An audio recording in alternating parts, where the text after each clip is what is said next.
Hello എല്ലാവർക്കും Aires food and ക്രാഫ്റ്റിലേക്ക് സ്വാഗതം. ഇന്ന് ഒരു അവിയലിൻ്റെ വീഡിയോ ആണ് ചെയ്യുന്നത്. ഓണമൊക്കെ വരുമല്ലേ, അപ്പോൾ നമുക്ക് ഇന്നൊരു അവിയൽ വെച്ചിട്ട് വരാം. അതിന് വേണ്ടിയിട്ട് കുറച്ച് വെള്ളരിക്ക നീളത്തിൽ അരിഞ്ഞെടുത്തിട്ടുണ്ട്. അതുപോലെ തന്നെ പടവലങ്ങയും കുറച്ച് നീളത്തിൽ അരിഞ്ഞെടുത്തിട്ടുണ്ട്.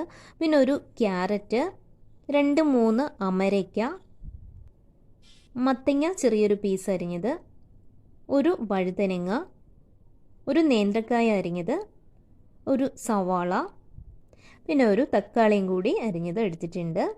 ഇനി നമുക്ക് ആവശ്യത്തിനുള്ള വെള്ളം കൂടി ചേർത്ത് കൊടുക്കാം.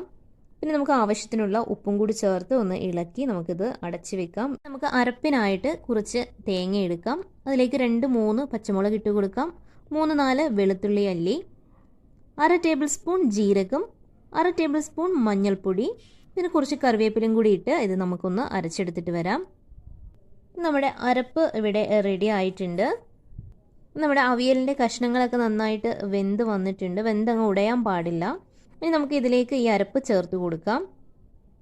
ഇതൊന്ന് മിക്സ് ചെയ്തതിന് ശേഷം ഇതിലേക്ക് നമുക്ക് കുറച്ച് കറിവേപ്പില കൂടി ചേർത്ത് കൊടുക്കണം. പിന്നെ 1 ടേബിൾ സ്പൂൺ പച്ച വെളിച്ചെണ്ണയും കൂടി ഞാൻ ചേർത്ത് കൊടുക്കുവാണ്. അപ്പോൾ എല്ലാം ചേർത്ത് ഒന്നും കൂടി ഒന്ന് മിക്സ് ചെയ്തിട്ട് നമുക്കിതൊരു 2-3 മിനിറ്റ് ലോ ഫ്ലെയിമിൽ ഒന്നും കൂടി ഒന്ന് വേവിച്ചെടുക്കാം. നല്ല കട്ടിയായിട്ട് തിക്കായിട്ട് നമ്മുടെ അവിയൽ ഇവിടെ കിട്ടിയിട്ടുണ്ട്. നമ്മുടെ ചാനൽ സബ്സ്ക്രൈബ് ചെയ്യാത്തവരുണ്ടെങ്കിൽ പെട്ടെന്ന് തന്നെ ഒന്ന് സബ്സ്ക്രൈബ് ചെയ്യുക. തൊട്ടടുത്തുള്ള ബെല്ലൈക്കൺ കൂടി ഒന്ന് എനാബിൾ ചെയ്യുക. പുതിയ പുതിയ റെസിപ്പീസുമായി കാണുന്നിടം വരെ ടേക്ക് കെയർ, ബൈ.